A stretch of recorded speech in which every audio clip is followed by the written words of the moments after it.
Innal hamdalillah nahmaduhu wa nasta'inuhu wa nastaghfiruh wa na'udzu billahi min syururi anfusina wa min sayyiati a'malina may yahdihillahu fala mudhillalah wa may yudhlil fala hadiyalah.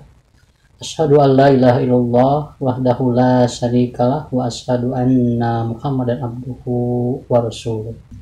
Puji dan syukur kita sama-sama panjatkan kehadirat Allah Subhanahu wa taala, karena dengan limpahan nikmat, karunia, rahmat, serta tentu saja maghfirah dari Allah Subhanahu wa taala.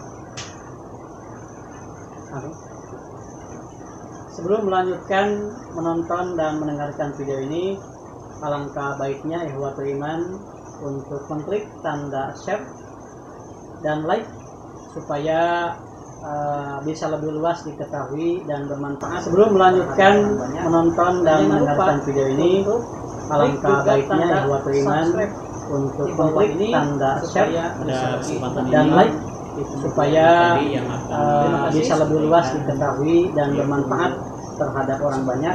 Dan jangan lupa untuk klik juga tanda subscribe di bawah ini supaya bisa lebih berkembang di kemudian hari. Beberapa poin yang akan kita bahas pada kesempatan ini. Yang pertama adalah mengapa kita mesti berjamiah. Mengapa kita mesti berjamiah? Maka ada beberapa alasan. Yang pertama, bahwa manusia itu diberikan gorizah atau diberikan fitrah. Fitrahnya adalah sebagai makhluk sosial.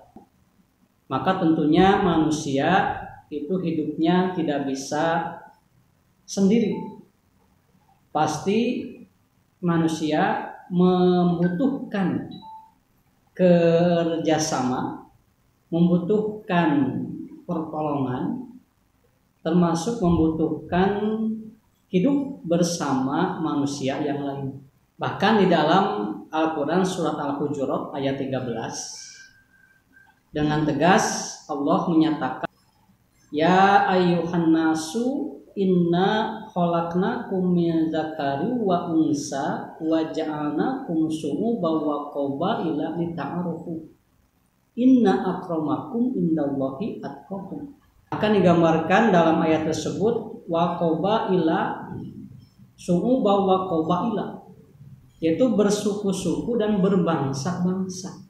Lita'arufu, supaya mereka saling kenal mengenal.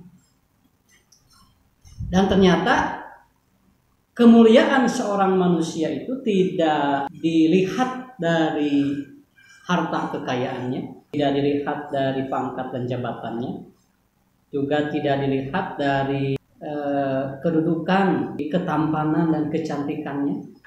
Tetapi yang dilihat oleh Allah adalah inna akramakum indallahi atqakum, yaitu ketakwaan. Nah, untuk mewujudkan ketakwaan tersebut, bagaimana digambarkan dalam ayat tersebut, bahwa manusia itu hidupnya akan berkelompok, berbangsa-bangsa dan bersuku-suku. Nah, inilah yang dimaksud dengan goriza atau fitrah. Maka disinilah alasan yang pertama mengapa manusia mesti hidup berjamiah. Ikhwatul iman rahimakumullah. Yang kedua, ini merupakan perintah dari Allah Subhanahu wa taala. Firman dalam Al-Qur'an surat Ali Imran ayat 103, Wa'tasimu bihablillahi jami'an wa la tafarraqu. Dan berpegang teguhlah kalian ke dalam tali Allah, wa la tafarraqu, dan janganlah kalian berpecah belah. Kemudian yang ketiga, selain karena perintah dari Allah, berjamiah juga merupakan pesan dari Rasulullah. Rasulullah dalam salah satu hadisnya kemudian berpesan, dan pesannya ini kepada semua manusia. Karena karakter dan sifat manusia tadi fitrahnya adalah berjamiah, berkelompok-kelompok. Rasulullah bersabda, ya Ayyuhan nasu alaikum bil jama'ati wa iyyakum wal furqat. Ayyuhan nasu alaikum bil jama'ati wa iyyakum wal furqat. Wahai sekalian manusia, hendaklah kalian berjamaah.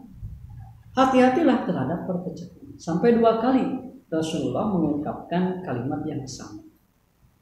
Nah, ini menunjukkan bahwa sangat urgen, sangat penting kita selaku manusia, sebagaimana pesan dari Rasulullah tadi, mesti hidup dalam kebersamaan, mesti hidup dalam berjamaah atau senantiasa bersama-sama dengan manusia yang lain. Ini secara umum. Kemudian kalau melihat secara khusus, mengapa kita mesti berjamaah dan kita hubungkan dengan kondisi umat Islam, bahwa ternyata Rasulullah SAW itu menyebutkan ummati, sesungguhnya umatku, la taftariqanna ummati, pasti umatku akan terpecah ala salasin wasabina firqatan, akan terpecah menjadi 73 firqah, 73 kelompok, 73 golongan. Yang istimewa dari hadis Rasulullah ini adalah Rasulullah menyatakan wahidatun fil jannah, hanya 1 kelompok saja yang akan masuk surga. Berarti 72 kelompok umat Islam itu akan masuk neraka. Wasintani wasabuna finnar. Maka Rasulullah ditanya oleh para sahabat, ya Rasulullah, wahai Rasulullah, manhum, siapa mereka? Maksudnya siapa yang wahidatun fil jannah? Jawaban Rasulullah adalah sangat pendek, hanya 1 kalimat saja, yaitu al-jamaah. Penjelasan selanjutnya, siapa itu al-jamaah itu? Mengapa al-jamaah ini sangat istimewa? Sehingga oleh Rasulullah disebutkan wahidatun fil jannah. Hadirin ikhwatu iman rahimakumullah. Selanjutnya, apa maknanya? Apa kira-kira keutamaan hidup berjamaah dan berjamaah? Maka dengan tegas Allah Subhanahu wa taala dalam Quran surat As-Saff ayat 4 menegaskan bahwa innallaha yuhibbul ladzina yuqatiluna fi sabilihi sopang ka'annahum bunyanun marsus. Sesungguhnya Allah menyukai orang yang berperang di jalannya dalam barisan yang teratur, seakan-akan mereka suatu bangunan yang tersusun kokoh. Nah, maka tegas di sini bahwa orang yang senantiasa berada dalam satu barisan, berpegang di jalannya, maka kata Allah, innallaha yuhibbu, sesungguhnya Allah mencintai. Berarti Allah sangat mencintai orang-orang yang berjuang di jalan Allah dalam satu barisan yang kokoh, satu barisan yang teratur, bagaikan suatu bangunan yang kokoh dan kuat. Sehingga nanti kalau kita hubungkan dengan kehidupan kita sehari-hari, maka dengan kita berada di jamiah, dengan kita senantiasa berpegang teguh kepada Quran dan As-Sunnah, maka mudah-mudahan hidup kita akan menjadi lebih hidup. Itu arti hidup berjamiah dan berjamaah. Selanjutnya, pentingnya hidup berjamiah dan berjamaah. Kira-kira apa yang menjadi kepentingan kita sehingga kita mesti hidup berjamiah dan berjamaah? Maka Rasulullah dalam 2 buah hadisnya menyebutkan dan menjelaskan kepada kita bahwa yang pertama, hadis yang diterima dari Ibnu Umar, hadis riwayat At-Tirmidzi, hadis nomor 2318. Rasulullah menyebutkan dan Rasulullah bersabda, alaikum bil jama'ati wa iyyakum wal furqan. Fa inna syaitana ma'al wahid wa huwa minal isnaini ab'adu man arada buhatal jannah. Fal yaljamil jama'ata man sarathu hasanatuhu wa sa'athu sayyi'atuhu fadalikal mu'minu. Kata Rasul, hendaklah kalian berjamaah. Hati-hatilah terhadap perpecahan. Karena sesungguhnya setan itu bersama dengan seseorang yang menyendiri dan senantiasa menjauh dari dua orang. Maka barang siapa yang menginginkan surga, bergabunglah dalam al-jamaah. Barang siapa yang kebaikannya menyenangkannya dan keburukannya menyusahkannya, maka dialah orang mukmin. Nah, disinilah kalau kita mau kemudian menarik hal yang sangat penting dari hadis ini, bahwa orang yang senantiasa berjamiah itu hidupnya akan senantiasa ada dalam kebaikan. Mengapa? Karena orang yang hidup berjamiah minimal ia akan menerima nasihat dari orang lain. Ketika imannya turun dan ibadahnya sedikit malas, atau ketika kemudian ada sesuatu masalah dalam kehidupannya, maka ketika ia berhimpun dalam sebuah jamiah, insya Allah akan banyak orang yang mengingatkan, akan banyak orang yang menasihati, bahkan akan banyak orang yang kemudian mengajaknya kembali untuk menguatkan keimanannya, untuk menguatkan semangatnya lagi dalam ibadah. Tapi kalau orang yang menyendiri, nah inilah cek istilah bahasa Sunda nama, bakal gampang kausap ku setan. Maka gambaran hadis ini jelas, fa inna syaitana ma'al wahidi, sesungguhnya setan itu senang dengan orang-orang yang suka menyendiri. Dengan menyendiri, ia akan melamun dan kemudian menghayal, dan akhirnya kemudian tidak ada orang yang menasehati, tidak ada orang yang menggugah dari lamunannya itu, yang kemudian pada akhirnya ia akan terjerumus ke dalam kesesatan yang sangat jauh. Dengan adanya 2 orang, 3 orang dalam satu lingkup jamiah, maka kata hadis ini juga jelas, wa huwa minal isnaini ab'ad, dan ia akan menjauh dari 2 orang. Apalagi kalau banyak dalam sebuah jamiah yang kemudian membawa kebaikan bagi hidup kita selaku manusia. Kemudian kalau kita lihat dari hadis yang kedua, yaitu dari Ibnu Umar, anna Rasulullah SAW, bahwasanya Rasulullah SAW qala bersabda, innallaha la yajma'u ummati, sesungguhnya aku tidak akan mengumpulkan umatku, au qala ummata Muhammadin, atau ia bersabda umat yang dimaksud adalah umat Muhammad, yaitu umat Islam, ala dolalatin, dalam kesesatan, wa yadullahi ma'al jama'ati wa man sadda ilan, tangan Allah ada pada al jamaah, dan barang siapa yang memisahkan diri maka ia menyendiri menuju neraka. Hadis riwayat At-Tirmidzi nomor 2320.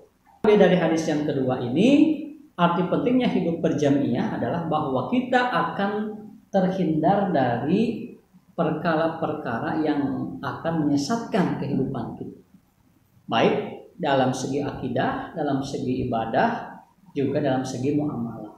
Karena kembali kepada hadis yang pertama tadi, bahwa orang yang hidupnya senantiasa berjamiah, minimal ia akan banyak orang yang menasehati untuk tetap melakukan kebaikan. Hadirin ikhwatul iman rahimakumullah, apa yang menjadi jaminan bahwa kita itu mesti hidup berjamiah dan berjamaah? Maka dalam 2 hadis yang mudah-mudahan ini menjadi gambaran kita. Yang pertama dari Abi Dzar, qala Rasulullah sallallahu alaihi wasallam, man faraqal jama'ata sibran khalaqa ribqatal islami min unukihi.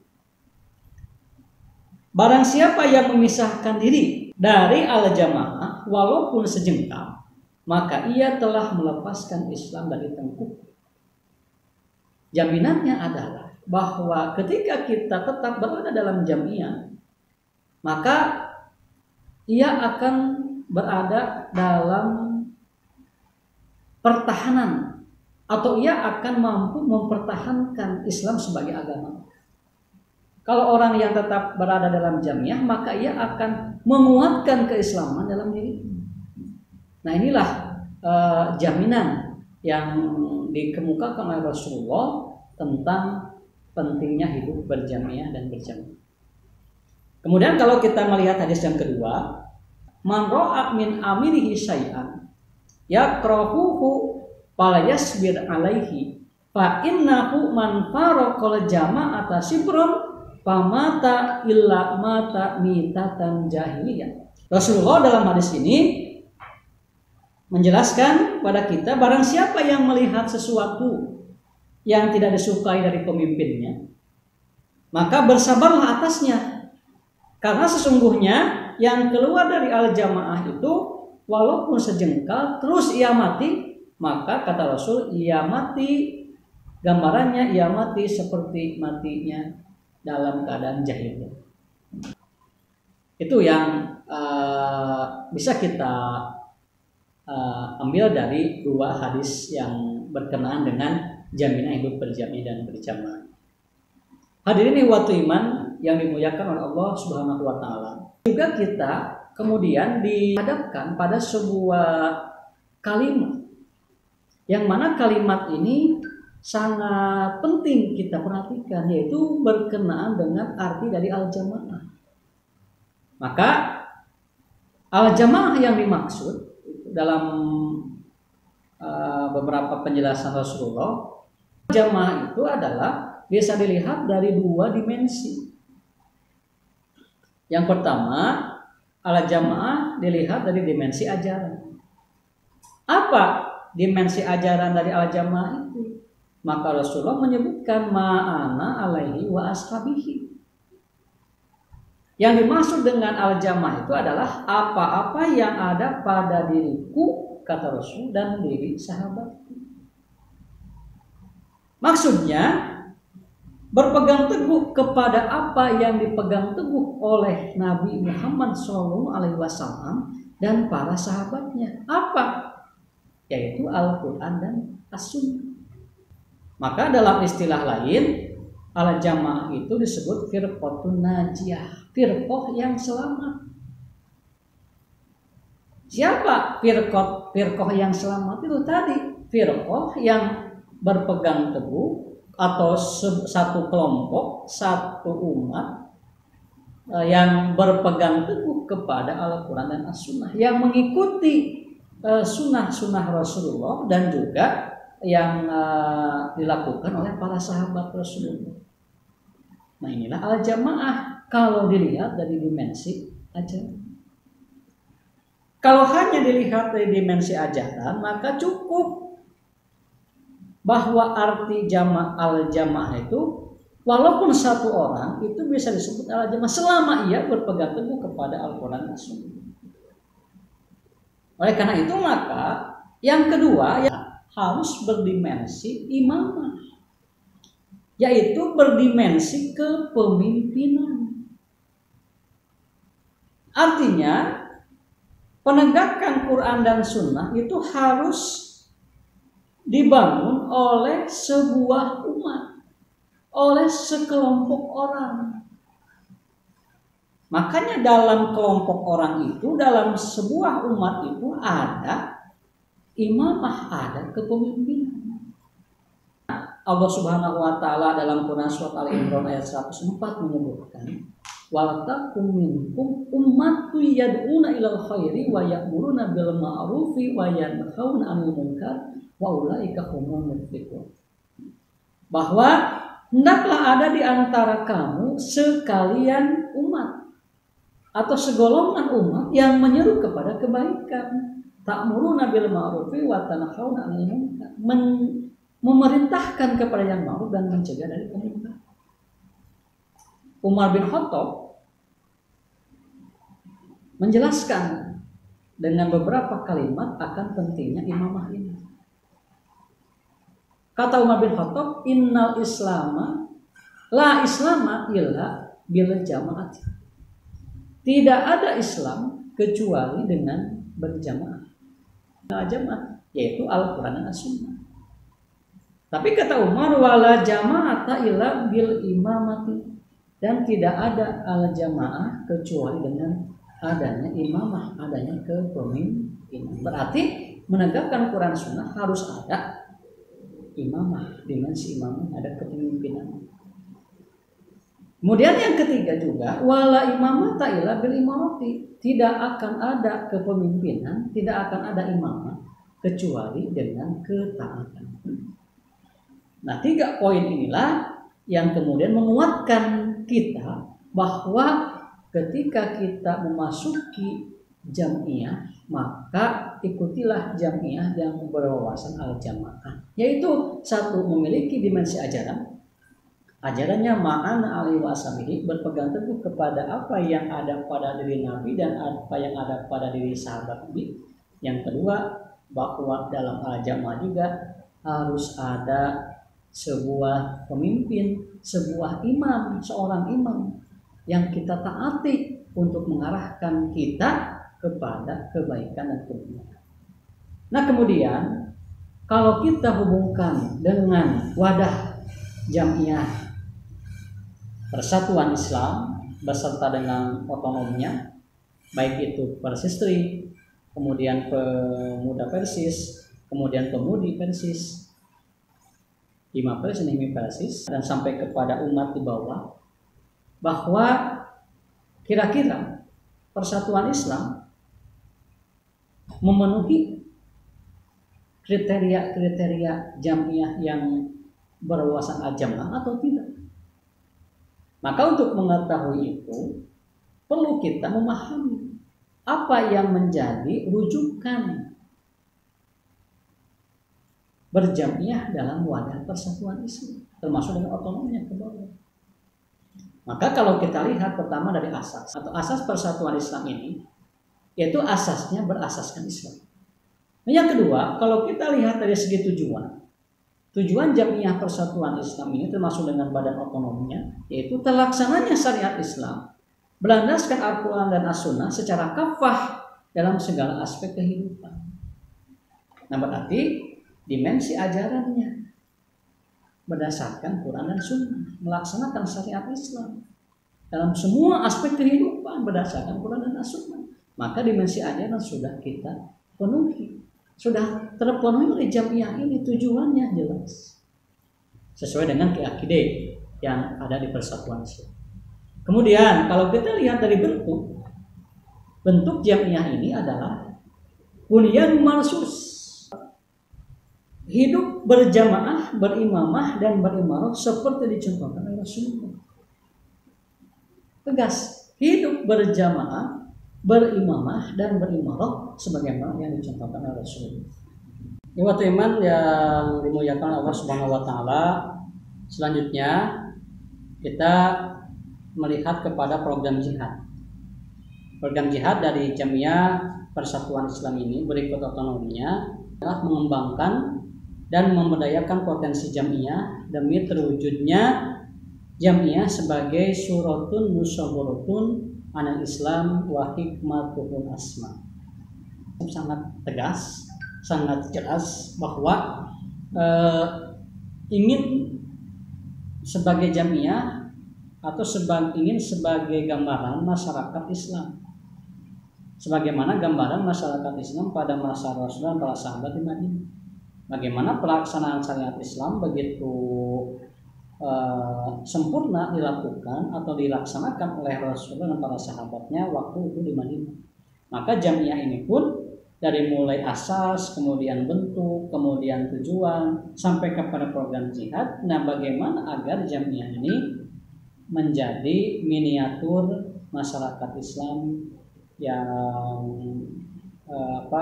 yang sama atau minimal yang menyamai sebagaimana gambaran masyarakat Islam pada masa Rasulullah. Suratun musyaddaratun anil Islam wa hikmatul asma.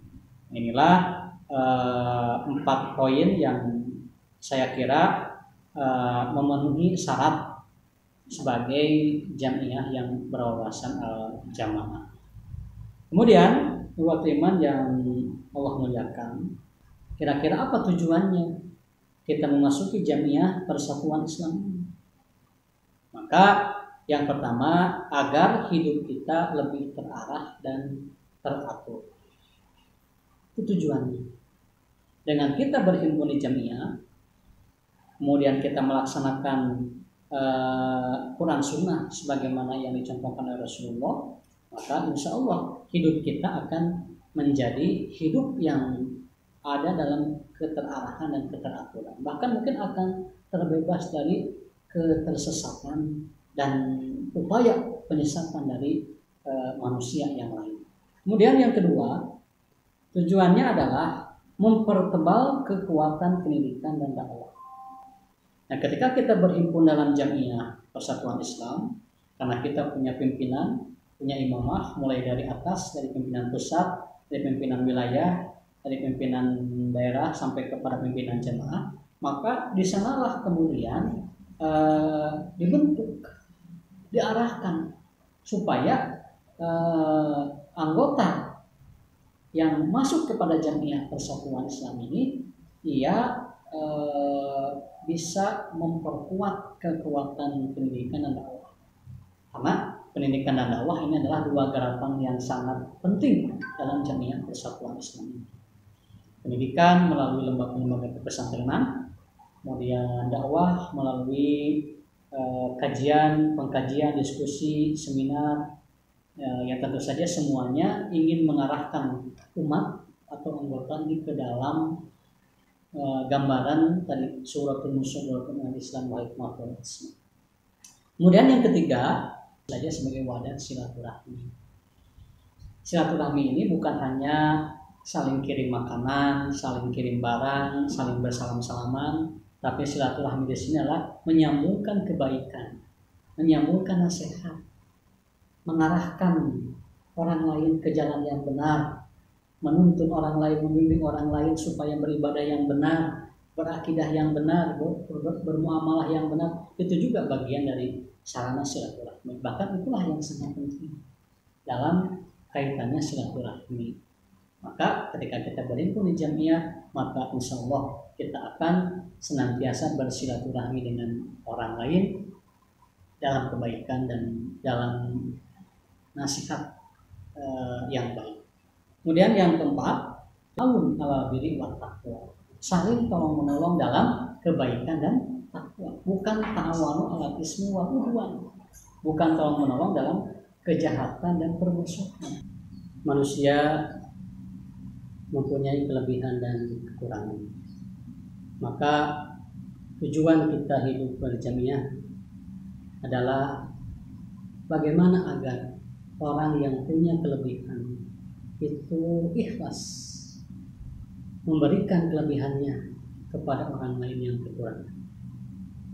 Oleh karena itu maka pentingnya berjamiah adalah bagaimana kita saling memberi kemudahan, saling memudahkan, bukan untuk saling menyulitkan. Apalagi kalau kita hubungkan dengan tujuan dari jamiah persatuan Islam atau jamiah pemuda persatuan Islam ini, tiada lain adalah untuk sarana silaturahmi, sarana saling tolong menolong dalam kebaikan dan takwa. Oleh karena itu, marilah kita bersama-sama mengikhlaskan diri, memberikan kelebihan kita untuk orang lain yang merasa kekurangan, dan marilah kita bersama-sama dalam wadah jamiah ini untuk saling memberikan kemudahan dengan mereka yang mempunyai kekurangan. Wassalamualaikum warahmatullahi wabarakatuh.